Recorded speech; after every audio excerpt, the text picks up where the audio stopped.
Good morning, all of you. Now we start your left chapter, part 3, Principle of Inheritance and Variation. Now we show the slide. देखो first topic अपना है पेलियोट्रोपी. पेलियोट्रोपी का means ये होता है कि जैसे कोई अपने पास में एक जीन जो है वो मल्टीपल फिनोटाइप अपन को वहां पे देखने को मिले. मतलब सिंगल जीन तो एक ही है लेकिन फिनोटाइप कितने देखने को मिल रहे हैं, एक से ज्यादा. देखो इसमें लिखा हुआ है it is the phenotype in which a single gene exhibit multiple phenotype and express. देखो एक सिंगल जीन जो है, सिंगल जीन के द्वारा मल्टीपल फिनोटाइप को क्या किया गया है, शो किया गया. मतलब आपके पास कोई जीन है हाइट वाली लेकिन उसमें फिनोटाइप डिफरेंट डिफरेंट देखने को मिल रहे हैं, तो वो क्या होगी, सिंगल जीन क्या करती है, मल्टीपल फिनोटाइप वहां पे शो करेगी. इसमें है ए सिंगल पेलियोट्रोपिक जीन में produce more than one effect, कि जो एक सिंगल पेलियोट्रोपिक जीन होती है ना वो एक से ज्यादा इफेक्ट अपन को देखने को वहां पे मिलेंगे. मतलब सिंगल पेलियोट्रोपिक जीन है और एक से ज्यादा क्या दिखाएगी, वहां पे वो इफेक्ट दिखाएगी. एग्जाम्पल देखिए इसका, एक एग्जाम्पल है फिनाइल कीटोन्यूरिया. ये एक डिजीज होती है, उसमें क्या होता है, ए disorder caused by mutation in gene coding the enzyme phenylalanine hydrolyse. The affect individuals show hair and skin pigmentation and mental problems. कि एक सिंगल जीन है अपने पास में और उससे तीन तीन डिजीज अपन को डिसऑर्डर देखने को मिल रहे हैं. एक तो क्या हो रहा है, उससे हेयर के अंदर उसका झड़ना वगैरह स्टार्ट हो जाएगा. इसके अलावा जो स्किन है उसका पिगमेंटेशन, उसके अंदर डार्क कलरनेस, धब्बे हो जाना स्किन के ऊपर. इसके अलावा मेंटली वो क्या हो जाएगा, उनमें प्रॉब्लम आ जाएगी कि मेंटली डिस्टर्ब हो जाए. सिंगल जीन है फिनाइल कीटोन्यूरिया वाली और उस सिंगल जीन से मल्टीपल अपन को क्या देखने को मिल रहे हैं, यहाँ पे डिसऑर्डर देखने को मिल रहे हैं. नेक्स्ट इसका सेकेंड पॉइंट एक और है, जो starch synthesis in P seed is control by one gene. जो स्टार्च बनता है ना सीड के अंदर, उसको कितनी जीन कंट्रोल करती है, ओनली वन जीन कंट्रोल करती है. विथ टू अलील, एक तो होती है कैपिटल बी और एक होती है स्मॉल बी. देखो अपन इनको क्या बोलते हैं, जब इनको अलग अलग कर देंगे तो बोलेंगे अलील. अगर ये साथ हैं तो क्या हो जाती है, जीन कहते हैं ना अपन.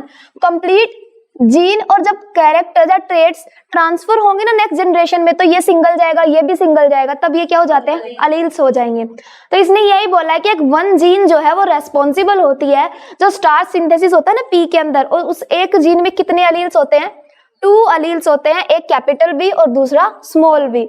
इसके अंदर फर्स्ट पॉइंट है starch is synthesised effectively by the homologous capital B and hence the starch grains are large and then seeds at maturity are round. देखो जब अपने पास में कैपिटल बी और कैपिटल बी वाली जीन मिलेगी, देखो इसको कुछ इसका एक देखते हैं.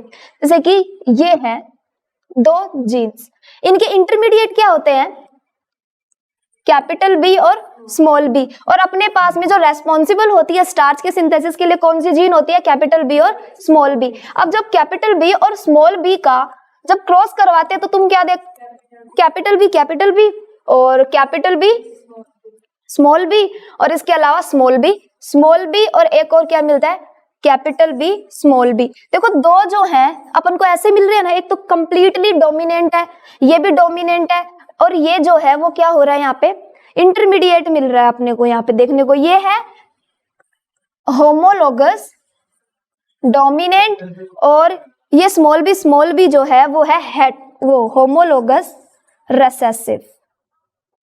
और ये वाला ये क्या बोलेंगे अपन, इसको इंटरमीडिएट होगा ना. जैसे अपन कैपिटल टी वाले में किया था कि वो कैपिटल टी वानी मिलके क्या मिल रहा था, एक कैपिटल टी, दूसरा क्या था स्मॉल टी, याद है, जिसके अंदर ये वाला इसके कैरेक्टर को दबा के और अपना कैरेक्टर शो कर रहा था.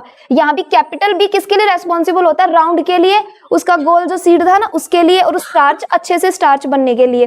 तो ये है डोमिनेंट, ये कौन से कैरेक्टर को दबाएगा, स्मॉल बी को दबाएगा तो अपना सीड कैसा मिलेगा, गोल मिलेगा और फुल्ली स्टार्च वाला मिलेगा. देखो देखो ये यही बोलना चाह रहा है कि जब अपने पास में होमोलोगस कैपिटल बी होता है ना, तब अपने पास में जो सीड होगा वो कैसा होगा, लार्ज होगा. और इसके अलावा seed at maturity are round, एकदम मेच्योर होगा, उसके अंदर जो स्टार्च है वो फुलफिल्ड होगा और साथ में ही कैसा होगा, वो राउंड होगा. अगर कैपिटल बी से राउंड सीड मिल रहा है तो स्मॉल भी आएगा, तो राउंड नहीं होगा ना, वो अब रिंकल्ड हो जाएगा। डोमिनेंट का काम होता है वो चीज शो करना, कोई भी ट्रेट शो करना। वहीं पे रेसेसिव आ जाए तो रेसेसिव क्या करेगा, उसका उल्टा दिखाएगा अपन को। जहां बड़ा बड़ा मिल रहा है वहीं पे देखो इस वाले से जैसे ही स्मॉल बी आएगा तो कैसा हो जाएगा, सीड राउंड की जगह रिंकल्ड हो जाएगा। इसका सेकंड ऑप्शन देखो, the homozygous small b are less efficient in starch synthesis. पता चल गया ना, कैपिटल बी की वजह से जो स्टार्च है वो ज्यादा मिल रहा था, वहीं पे अपने पास में स्मॉल बी आ गया तो जो स्टार्च है वो क्या हो गया, कम। उल्टा हो गया ना कि डोमिनेंट अपना कैरेक्टर शो कर रहा है, वहीं पे उसका जो स्मॉल वर्जन आया रेसेसिव आया वो वहां पे स्टार्च अपने में कंप्लीटली सिंथेसिस उसका नहीं कर पा रहे हैं। आगे है and hence they have small starch grain and seed are wrinkled. सही बात है, कैपिटल बी में राउंड सीड था और यहाँ पे क्या हो गया, वो सीड रिंकल्ड हो गया। सी पॉइंट है इसका, the heterozygous capital B small b, ये इंटरमीडिएट हो गया। जो हमने वहां पे कैपिटल बी होमोलोगस डोमिनेंट और होमोलोगस रेसेसिव देखा था, यहीं पे क्या है, एक तो कैपिटल बी और दूसरा कैसा, स्मॉल बी। यानी कि ये कैसा है, हेट्रोजाइगस। हेट्रो बोलेंगे ना, होमो किसको बोलते हैं, जब सेम होंगे, ये दोनों सेम है, इसीलिए इसके लिए कौन सा वर्ड अपन रिप्रेजेंट कर रहे हैं, होमो। लेकिन क्या ये दोनों सेम है, दोनों अलग अलग है ना ये एलील्स, और क्या बना रहे हैं, एक जीन बना रहे हैं, तो इसको क्या बोलेंगे अपन, heterozygous. Heterozygous capital B small B produce round seed individual that B is the dominant allele but the starch grain are intermediate in the size and hence for the starch grain size the allele show incomplete dominance। देखो इसमें क्या हुआ, B है, capital B है ना, तो इसके अंदर कैपिटल B है तो मतलब ये इसको दबाएगा, इसके कैरेक्टर को शो नहीं होने देगा। इसका क्या कैरेक्टर था, सीड राउंड होगा, स्टार्च का सिंथेसिस होगा, और इसका उल्टा किसका था, स्मॉल बी का। तो यहां मुझे एक बात बताओ, जो सीड अपन को मिलेगा वो राउंड मिलेगा कि रिंकल्ड मिलेगा, राउंड मिलना चाहिए, लेकिन अपन को कैसा मिलेगा, इंटरमीडिएट मिलेगा। वो क्यों इंटरमीडिएट मिला, क्योंकि यहाँ पे क्या हो गया, इनकम्प्लीट डोमिनेंस। लास्ट टाइम देखा था ना, इनकम्प्लीट डोमिनेंस के अंदर फ्लावर अपने पास में रेड था और व्हाइट था, लेकिन जब उसका प्रोजेनी मिला, ऑफस्प्रिंग जो था वो कैसा था, पिंक कलर का था। चाहता तो वो रेड भी दिखा सकता था क्योंकि रेड डोमिनेंट था ना, रेसेसिव को दबा के और रेड आराम से मिलता, लेकिन अपन को रेड नहीं मिलके क्या मिला, वहां पे पिंक मिला। तो ऐसे ही इसके अंदर भी हो रहा है, जब कैपिटल बी और स्मॉल बी आता है तो कैरेक्टर कैसे दिखेंगे अपन को, इंटरमीडिएट, बिकॉज यहाँ पे क्या हो रहा है, इनकम्प्लीट डोमिनेंस। अब आता है it is an example of pleiotropy as the same gene control two traits. Same gene है, वो कितने ट्रेट्स कंट्रोल करती है, दो। एक तो होता है सीड शेप और एक होता है साइज ऑफ स्टार्च ग्रेन, कि उसके अंदर कितना स्टार्च होगा और जो सीड की शेप होगी वो कैसी होगी। कितनी जीन के द्वारा कंट्रोल किया जा रहा है, दो कैरेक्टर को वन जीन के द्वारा, इसी को क्या कहते हैं अपन, pleiotropy. One gene can control two character और टू ट्रेट्स या two phenotype known as pleiotropy, कि एक जीन है लेकिन ट्रेट्स कितने कंट्रोल कर रहा है, एक से ज्यादा। क्लियर है ये वाली चीज।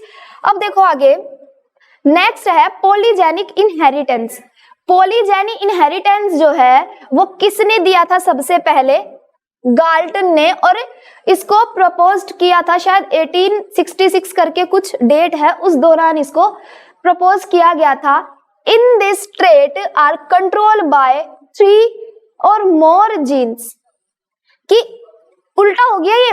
पेलियोट्रोपी में क्या था, एक जीन ज्यादा कैरेक्टर को कंट्रोल कर रही थी, इसमें क्या हुआ, ज्यादा जीन एक ट्रेट को कंट्रोल कर रही है, मतलब पेलियोट्रोपी का उल्टा क्या हो गया, पॉलीजेनिक इनहेरिटेंस। नाम से पता चल रहा है ना, पॉली मतलब बहुत सारे, जीन्स मतलब जीन, कि एक जनरेशन से और नेक्स्ट जनरेशन में इनहेरिटेंस का मतलब तो यही होता है, कैरेक्टर का वन जनरेशन से कहां ट्रांसफर होना, अदर जनरेशन में। और यहाँ पे क्या हो रहा है, पॉलीजेनी, कि बहुत सारी जीन मिलके केवल एक ट्रेट को कंट्रोल कर रही हैं, तो वो क्या हो जाएगा, पॉलीजेनिक। इसमें लिखा हुआ है these trait are called polygenic trait. The phenotype show participation of each allele and is also influenced by environment. कि ये environment के द्वारा भी क्या होते हैं, इन्फ्लुएंस होते हैं। जैसे कि मानो अपन एक एरिया में रह रहे हैं, एक बीटल वाला एग्जाम्पल लेते हैं कि बहुत एक जगह थी जहाँ पे बहुत सारे बीटल्स थे, रेड कलर के थे सारे और ग्रीन कलर के भी थे कुछ।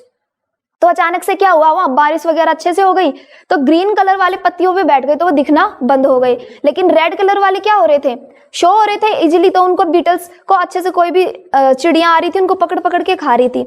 लेकिन थोड़े दिन में क्या हुआ, ब्राउनिश कलर का और बीटल आया और वहां पे इंडस्ट्री बन गई।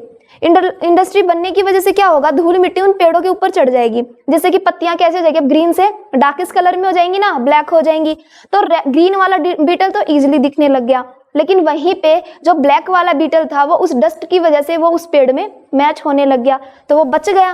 तो ट्रांसफर एक तरीके से इन्वायरमेंट भी अफेक्ट करता है, अपने चारों तरफ का जो वातावरण है वो कैसा है वो भी इफेक्ट करेगा पॉलीजेनी को।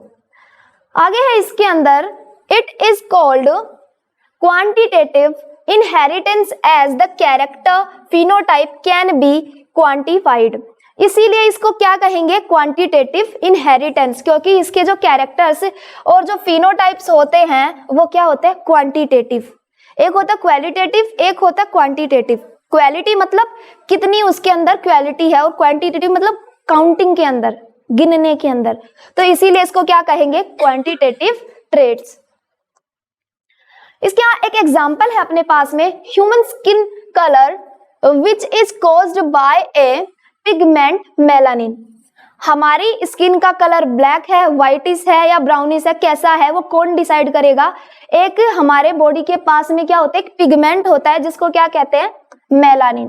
जिसके अंदर मेलानिन ज्यादा होगा वो ब्लैक कलर का, जिसमें थोड़ा इंटरमीडिएट होगा वो ना ही तो ब्लैक होगा ना ही ब्राउन है। जैसे इंडियंस हैं ना ही तो ब्लैक में आते हैं ना ही वो उनके अंदर व्हाइटिश में आते हैं, इंटरमीडिएट कलर होता है ना उनका। तो ये सारा किसका खेल होता है यहाँ पे, मेलानिन एक पिगमेंट होता है कलर के लिए उसका। The quantified the melanin is due to 3 pair of polygenes A, B और सी। इसको कौन कंट्रोल करता है, 3 पेयर ऑफ पॉलीजीन्स, 3 जीन्स होती हैं, एक जीन होती है ए, एक बी होती है और दूसरी क्या, तीसरी क्या होती है, सी। 3 जीन होती है अपनी बॉडी के अंदर जो कंट्रोल करेंगी हमारा कलर कैसा होगा। इसमें क्या होता है, इफ इट इज ब्लैक और वेरी डार्क, अगर वो काला है तो मतलब जो हमारे पास में जो जीन्स जो ट्रांसफर हो रही है ना वो कौन सी होंगी, कैपिटल ए, कैपिटल बी और कैपिटल सी। लेकिन वहीं पे अगर वो व्हाइटिश है, गोरा है वो, तो जो जीन होगी वो कौन सी होगी, स्मॉल ए, स्मॉल बी और स्मॉल सी। कलर को डिसाइड कर रहा है ना, डोमिनेंट कलर की वजह से। देखो ब्लैक कलर मेलानिन की वजह से हो रहा है, मेलानिन के लिए 3 जीन रेस्पॉन्सिबल है, ए, बी और सी। अगर वो डोमिनेंट है तो कलर कैसा होगा, ब्लैक। अगर वो रेसेसिव है तो कलर कैसा होगा, व्हाइट। और अगर वो इंटरमीडिएट है, capital A, small A, capital B, small B, capital C, small C, तो कलर कैसा होगा, इंटरमीडिएट। ना ही तो हम लोग ब्लैक होंगे और ना ही हम लोग कैसे होंगे, व्हाइटिश होंगे। आ गया समझ में। आगे इसमें लिखा हुआ है, इंडिविजुअल में each other the offspring show. अब इंटरमीडिएट कलर कब देखने को मिलेगा, इंटरमीडिएट कलर जब देखते हैं जब हमारे पास में क्या होगा, capital A, small A, capital B, small b और कैपिटल सी और स्मॉल सी। इंटरमीडिएट मतलब ना ही तो ब्लैक और ना ही whitish. A total of 8 combination is possible in the gamete forming at 27 distinct genotype. 27 genotype होते हैं, उनके अंदर से कितनी संभावना होती है, टोटल 8 कि 8 कॉम्बिनेशन के कलर्स अपन को देखने को मिल सकते हैं। तो ये बहुत ज्यादा नंबर हो गए। तो ये कलर डिसाइडिंग के लिए 3 जीन थी, लेकिन वो डिसाइड कर रही है ओनली फिनोटाइप को, 1 फिनोटाइप को, तो वो हो जाती है अपनी पॉलीजेनिक।